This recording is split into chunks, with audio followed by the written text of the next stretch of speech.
దేవుడు నిన్ను దీవించాలని ఆశపడుతున్నావా?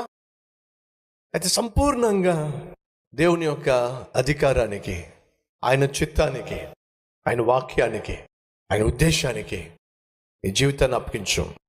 అది నీ జీవితంలో అద్భుతం.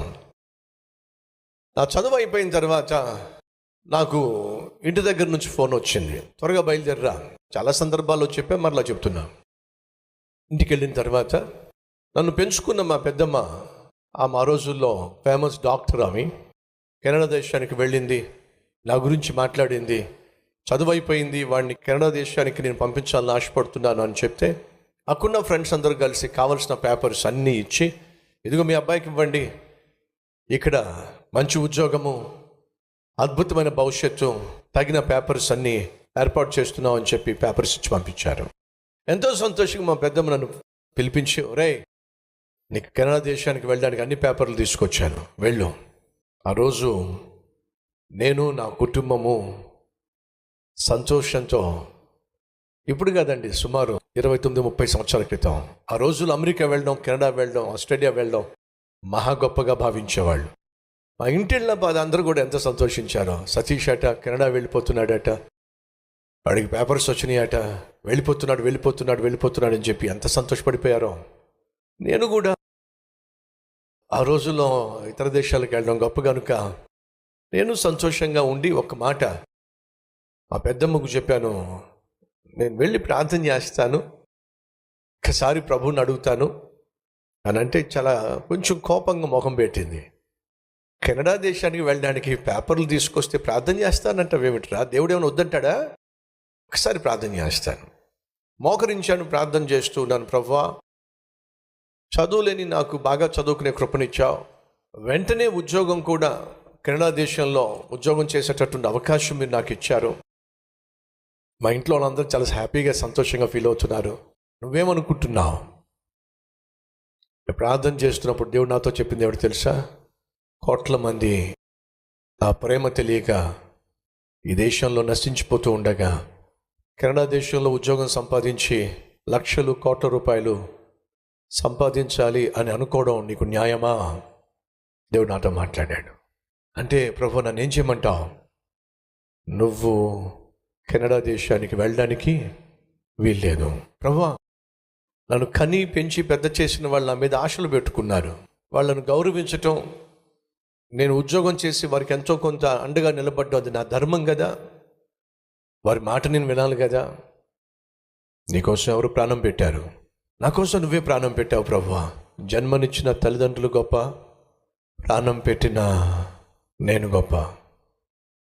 జన్మనిచ్చిన తల్లిదండ్రుల కంటే ప్రాణం ఇచ్చిన రక్షకుడు నువ్వే గొప్ప. నేనే నీ దృష్టిలో గొప్ప అయినట్లయితే నా మాటకు లోబడతావా? ఇతర దేశాలకు వెళ్ళి మంచి ఉద్యోగం సంపాదించి లక్షల జీతాన్ని పొందుకొని ఆర్థికంగా స్థిరపడి నీ స్వార్థం చూసుకుంటావో, లేదా నశించిపోతున్న ఆత్మలకు నా వాక్యాన్ని ప్రేమతో ప్రకటిస్తావో తీర్మానం తీసుకో. ఆ రోజు ఒక చిన్న పిల్లవాడి యవనస్తునిగా 21 సంవత్సరం వయసులో ఆ తీర్మానం తీసుకోవడం చాలా కష్టం. కానీ ఆ రోజు తీర్మానం తీసుకున్నాను, ప్రభువా బ్రతికితే నీకోసమే బ్రతుకుతాను, నిన్నే సేవిస్తాను, సంపూర్ణంగా నా జీవితాన్ని నీ అధికారానికి అప్పగిస్తున్నాను. నువ్వు రారాజువు, ప్రభులకు ప్రభువు. నీ మాట కాదని, నీ మాట వలదని ఈ భూమి మీద నేనేం సాధించగలను? నీ మాటకు లోబడుతున్నాను, నిన్నే నేను సేవిస్తాను. మా ఇంట్లో ఉన్నవాళ్ళు, అమ్మ నాన్న, బ్రదర్స్, మా పిన్నులు, పెద్దమ్మలు అందరూ కూడా ఎంతో హ్యాపీగా ఉన్నారు.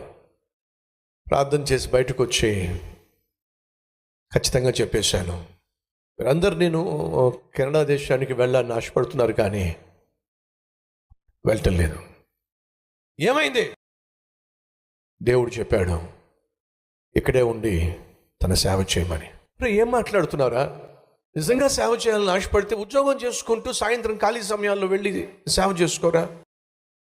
అంతేగాని ఇంత అద్భుతమైన భవిష్యత్తును కళ్ళారా చేతులారా పోగొట్టుకుంటానంటావేమిటి? ఉద్యోగాలు లేక ఎంతోమంది అల్లాడిపోతున్నారు ఈ రోజుల్లో. అమెరికా లాంటి కెనడా దేశానికి వెళ్ళే అవకాశం నీ కళ్ళ ముందుకు వస్తే, ఉద్యోగం చేసే అవకాశం కళ్ళ ముందుకు వస్తే కాళ్ళదన్ని బైబిల్ పట్టుకుంటానంటావేమిట్రా? ఈ బైబుల్ నిన్నేమైనా పోషిస్తుందా? ఈ బైబుల్ నిన్నేమన్నా పోషిస్తుందా ప్రశ్నించారు. వాళ్ళు వేసిన ప్రశ్నకు ఆ రోజు నాకు సమాధానం లేదు. కానీ అదే బైబుల్ని నమ్ముకొని, ఇదే బైబుల్ని చేత పట్టుకొని హైదరాబాదులో అడుగుపెట్టాను. బ్రదర్స్ అండ్ సిస్టర్స్, ఆ రోజు నా దగ్గర ఆస్తిపాస్తులు కానీ, ఇంత అద్భుతమైన సేవ కానీ, సంఘం కానీ, మీరు కానీ ఆ రోజు నా ముందు లేరు. నాకున్నదల్లా ఒకే ఒకటి, బైబిల్. ఈ బైబిల్ని నేను మోసుకుంటూ వచ్చాను, ఈ బైబిల్ని నమ్మి వచ్చాను. ఆ రోజు నా ఇంట్లో ఉన్న వాళ్ళు ప్రశ్న వేశారు, ఈ బైబిల్ నిన్ను పోషిస్తుందా? కానీ అదే బైబిల్ లక్షల మందిని పోషించే విధంగా ఈరోజు ఈ తీర సేవకుడిని మార్చింది.